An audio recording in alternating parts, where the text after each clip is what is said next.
11:30 হলে আমাকে বলে দেবে।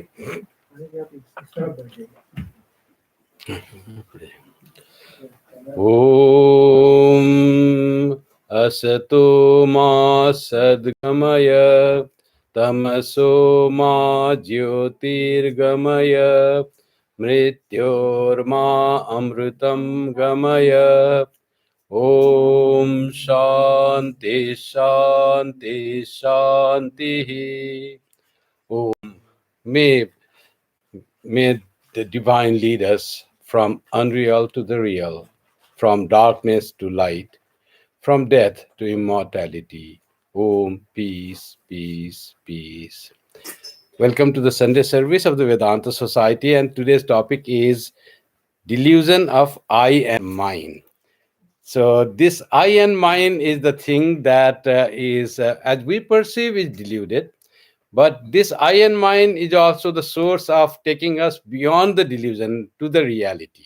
So it's very tricky thing. It's very magical thing. If we use it for achieving the highest, it will take there. If we want to live in the mire and the mud of the world, this I and mine, deluded I and mine, will be here without having any knowledge, any real joy, any purposeful life. So how we treat this I and mine. There are two words called illusion and delusion. Illusion is a misperception of a thing. Like you can see the mirage, that is illusion. But delusion is a dangerous idea. The delusion is very deep and it is dangerous. Like thinking of happiness without suffering. It is not illusion. It's idea delusion. It won't happen. It is not there. But we think that this could be possible. Like we want to live this body with this in this body for a long time, or you want to go and enjoy in heaven for eternity. All according to Vedanta is delusion. It's not illusion. It's delusion. It's a wrong idea. It's a dangerous idea. It won't be real. This delusion is a deviation from reality.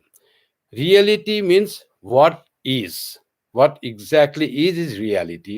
But we see this reality called Brahman, the reality called Brahman, as this world which is unreal, which is Maya. The very word Maya, Ma and Ya. Ma means not, Ya means that nut. What we see is not the reality. That's why it's called Maya. But the source of Maya, source of this illusion, Maya is the illusion more than the delusion. This ego creates problem in us. It is dangerous for us. This I and mine associated with the things that is impermanent, unreal, that creates the worldliness in us and that becomes the delusion. If we know that it is wrong perception, it is misperception of the reality, then we can make this I and mine as illusory, not the delusive factor. So we have to first try to understand that I and mine, which is delusion, can be made into illusory of the self if it doesn't affect us in this worldly life. How to go beyond the really becoming affected by this I and mine, which creates the world of opposites, of like and dislike, pleasure and pain.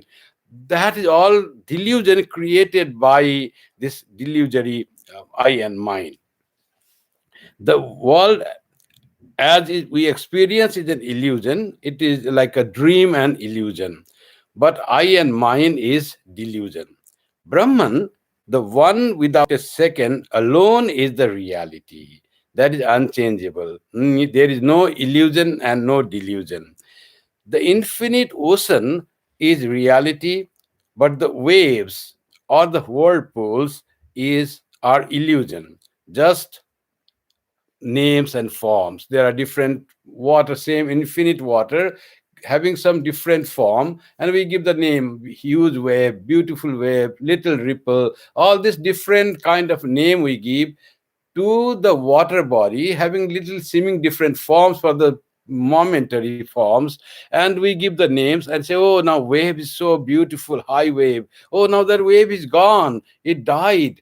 Nothing was born, nothing died. Just we perceived the ocean in having a different form and we gave name. This name and form is illusion. Maya is the disguise of Brahman. It is Brahman. It's not separate from Brahman. It is not something that is totally, unconscious, jada. That Maya is there to drown us. It is not the Maya thing that gives us suffering. Maya is just there. The suffering is caused by the delusion of our ego, the sense of I associated with something that is not the right thing. If that I or ego is associated with another thing, that and the delusion becomes less and we move towards the reality.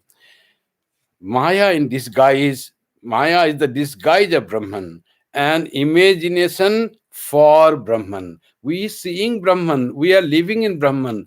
I and mind, that is also Brahman, but it is in disguise, it is disformed, it is limited, it is confused. This I, as one Swami says, is the ego, as one Swami says, is confused the self, confused real I, the I that we perceive in our body, identified with the body or mind or emotion, is the confused I. The real I or the Atman has no change, it remains same. It's just blissful, it's just Satchidananda.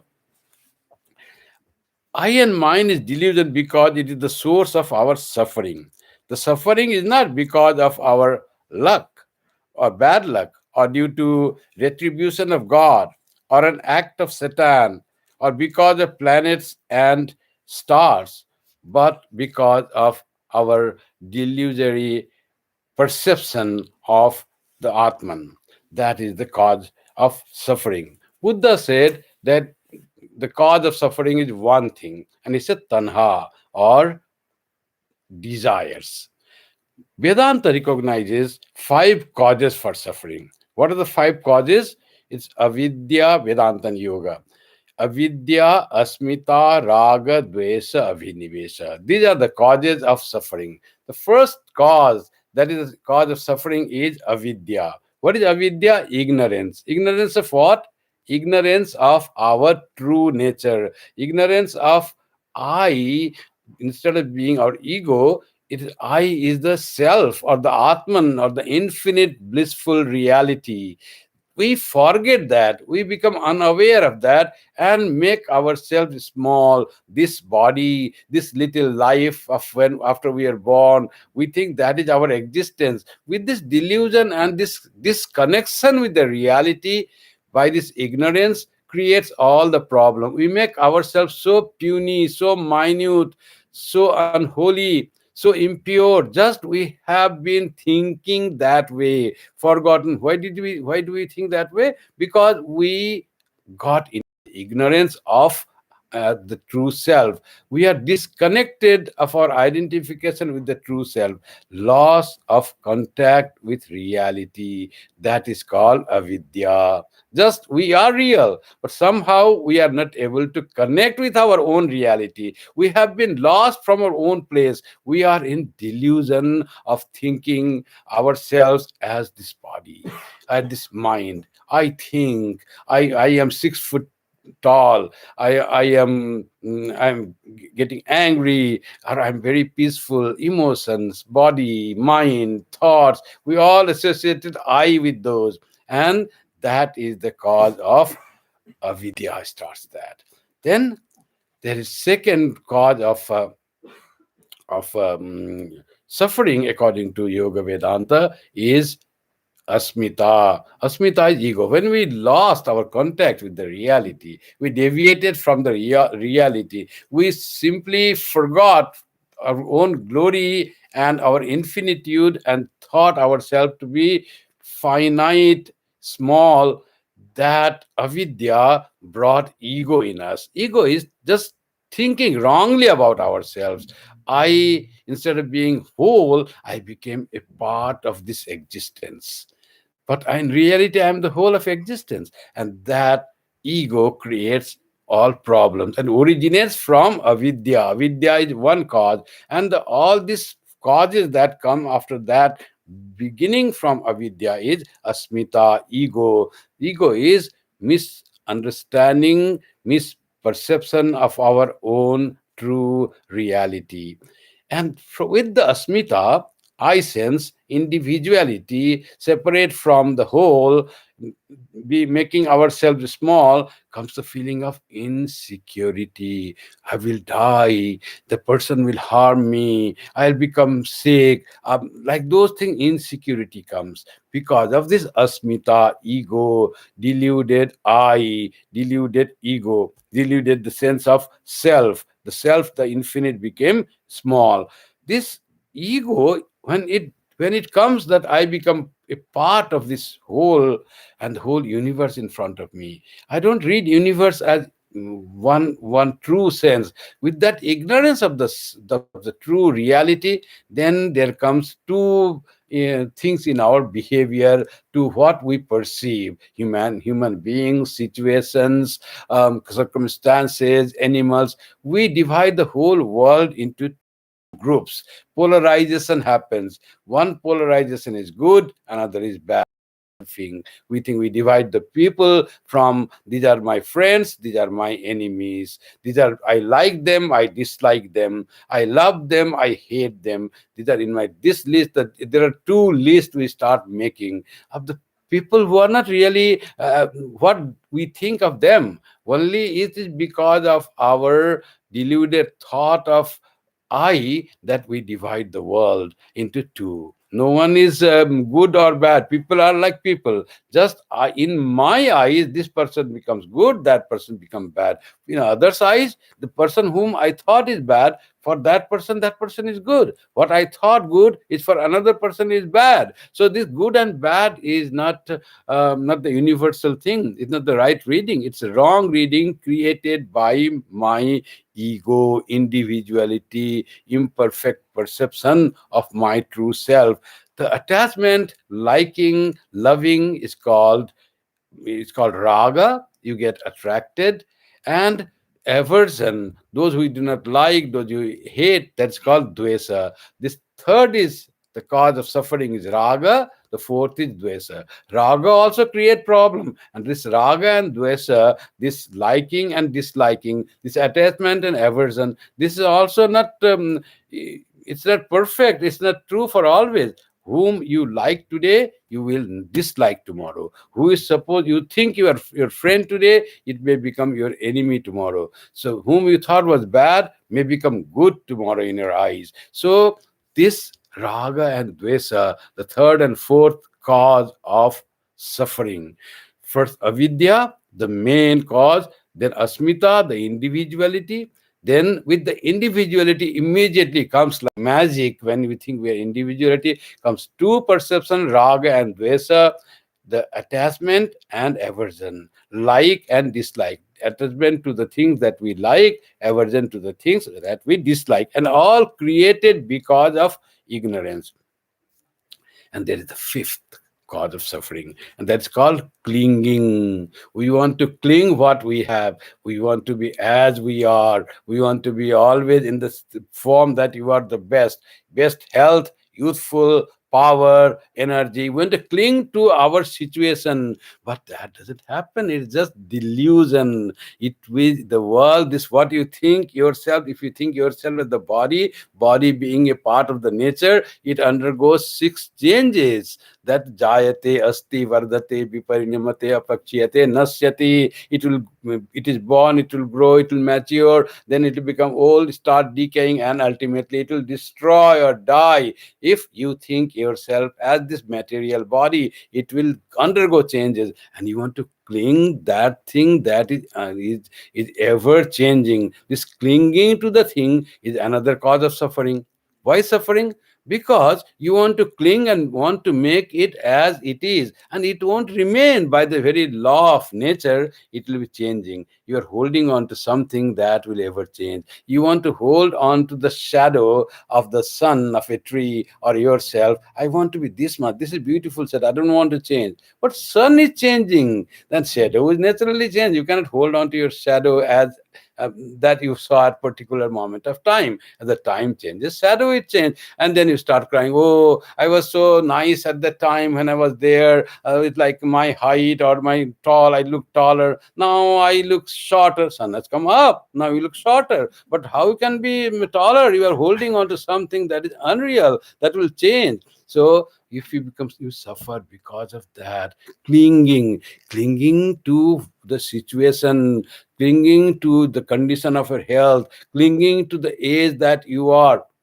Suffering starts from youthfulness, youthful vigor, energy, and now slowly growing energy loss, old wrinkles, all those will come, and there are warts and spots and moles, all will start growing in the body, and you say, oh, it was not there, now this spot has come. It will come, brothers and sisters, with the age, everything. There will be more and more wrinkles and the furrows in your face and skin, and this clinging is the suffering.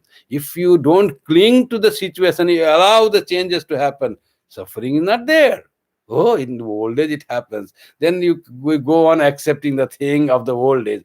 Then you grow, become old gracefully. Gracefully aging is not clinging to the situation, not clinging to your health condition, not clinging to your age, and ready for the change that body undergoes. But that is not easy. Better than accepting the change of the body as change in you is to understand that you are not the body. In fact, you are changeless. Your desire to not to change is not comes from something very delusion. It comes from your root awareness of your true self, that you are unchanging reality. Somehow that reality is forgotten, but that desire for that reality is there. Misidentification is there because of ego. Vidya Asmita has come. This clinging for life is also the same clinging. A vinivesa sometimes is translated as clinging to life. I want to alive for eternity. That how with this body it will be there. You are eternal, you are not born, and you don't die at all in reality. But when you think and deluded and think that you are this I of this body and mind, and whatever related to that is mine, and whatever you like, you want to just hold on to that, that won't be there. What you want to hold, that will slip away from your hand. So these are the five factors of suffering according to Vedanta. Avidya creates asmita or ego, sense of I and mine, a world of fancy, of likes and dislikes. The world is polarized between pairs of opposites. The way to realization of truth is neither by multiplication of desires. I get this thing and happy. If I get that thing, will be happy. You go on putting, adding more desires, more of new cars, new varieties of phones. Today, iPhone 13. Tomorrow, iPhone. Next day, iPhone 14. If I get iPhone 13, I'm so happy. Next year, iPhone 14 Plus. If I get the multiplication of desires, that will not give us peace of mind. The realization will not come. It will not come by multiplying the desires, and also neither it come by multiplication of desires, nor by their liquidation. I don't want anything, that is also will not make you happy. You may not have any phone, that does not surely mean that you are a very happy person, because you don't own any car, or you don't own any phone, or you don't own any expensive clothes. That necessarily will not make you happy. Where is that happiness? Happiness comes through self knowledge, that I am that infinite self, I am whole, I am infinite Brahman, I am not limited being. That ego is gone, that avidya is vanished. And how will it be done? It can be done according to Vedanta through self control. You don't give up. give into many things, whatever the mind says, give me that, do this, and you are not done that way. You control, oh, this person is bad, Holy Mother said, if you want peace of mind, don't find fault with others.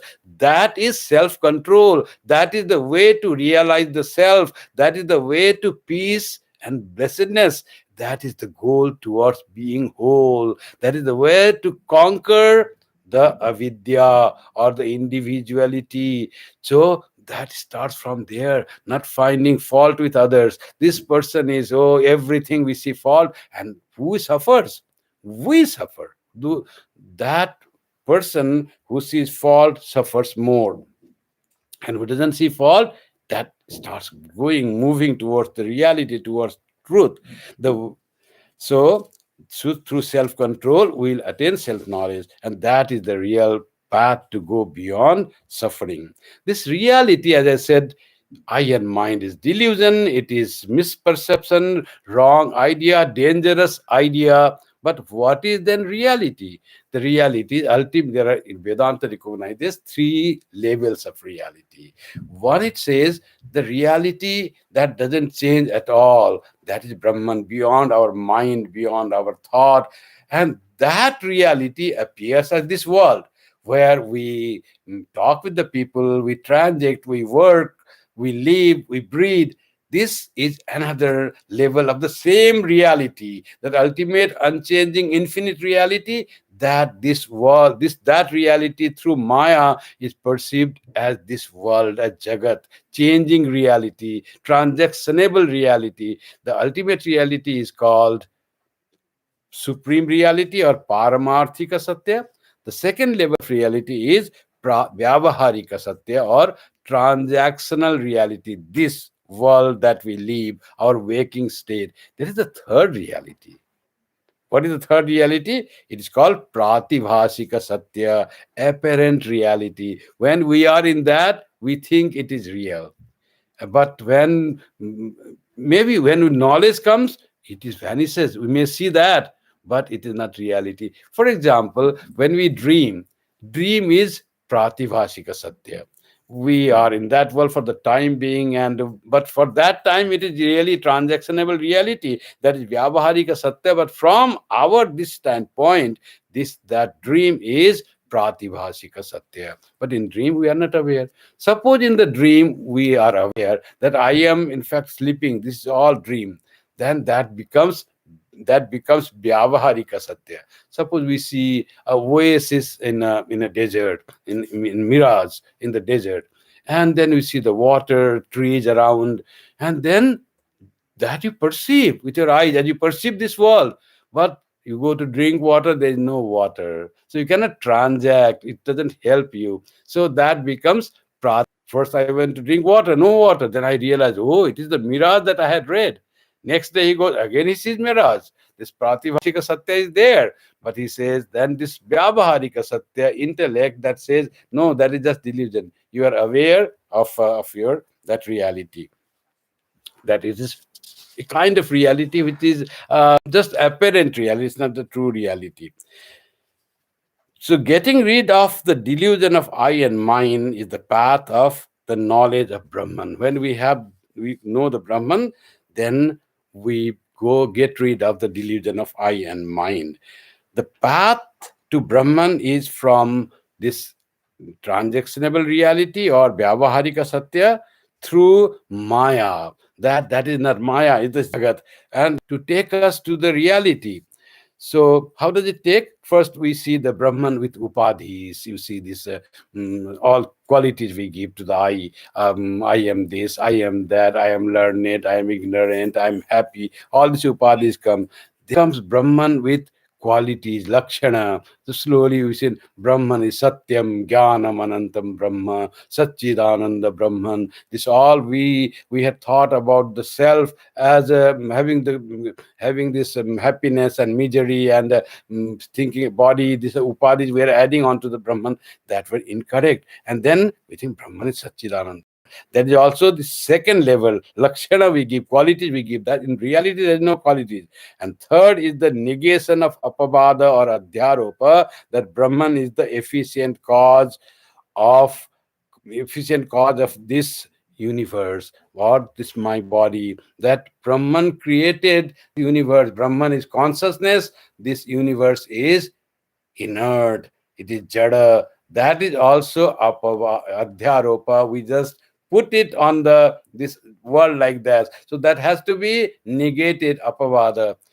So that also we can go, and finally we said avang manasa gocharam. You cannot reach the reality through mind or thought. You reach there through your real self. Ego or I works in association with objects. For example, sometimes we say, I am body, sometimes I am mind, I am thinking, I am happy, sometimes with emotion, I am angry, I am sad. Like this, with this ego or I is often very restless and changes its position from one thing to other many times in the day. And this ego is very restless and changes its association every moment. It identifies with virtues and occupation. I am an engineer, I am a doctor. Also, the ego has implicit and unknown identification with the eternal, with the unity, with the whole. That in Vedanta is called self. Sometimes we feel I am one with reality. I don't die. We get this knowledge from the teachers, from scriptures. I am that reality. But there is that implicit connection which says I want to live forever. I want to huge. Bhumaiva Sukham. I want the infinite. Without that, there is no happiness. That is the implicit connection with the reality.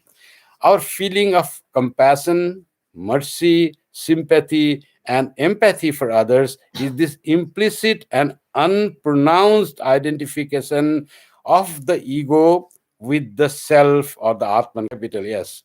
This motivates us to be selfless, to sacrifice for others. Others also is the misunderstanding. All is the self. Then only our delusion of I and mine will vanish, and we will be established in the joy of the self knowledge. Then only we will see everywhere is his feet, his eyes, his mouth, his ears.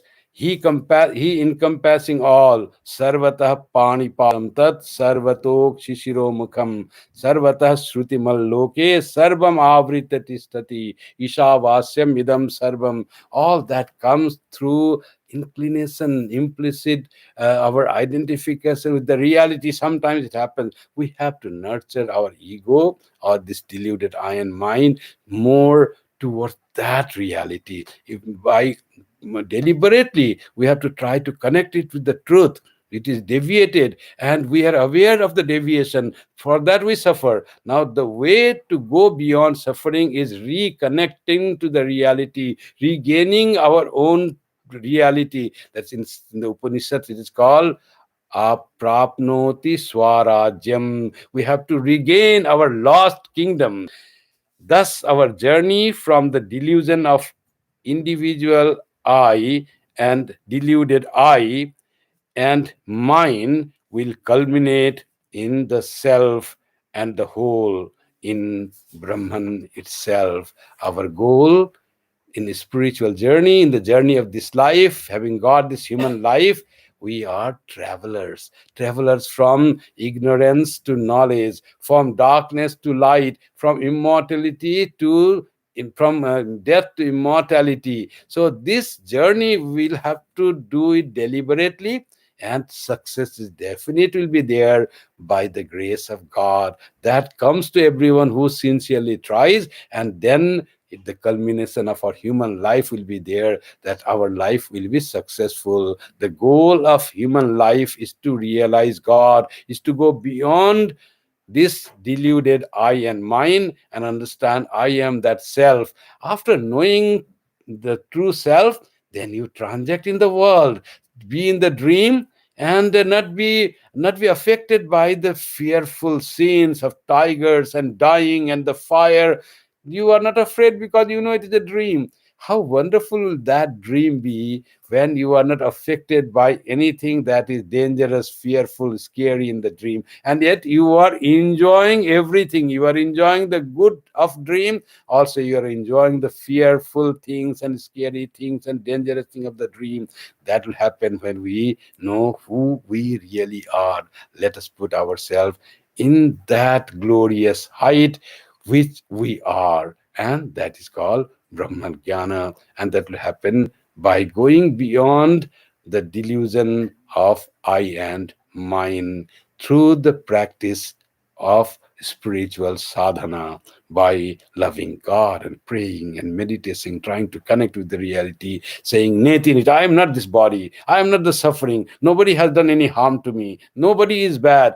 Deny the things that we perceive and be emphatically be into the truth and connect. We will reach the goal. There is all help is there. Sri Ramakrishna is there. Our Ishta is there. Sri Ramakrishna, Shiva, Jesus, whoever is our Ishta, he is there, and we will achieve the goal. Thank you for being with the Sunday service today. We have to curtail it short because there is another program of the Parliament of World's Religions, and I have been requested to give a short talk there. It's being conducted from Chicago virtually, so I have to attend that from 11:42. So I take your leave, and we will meet next Sunday with a different topic. Thank you very much. Bye.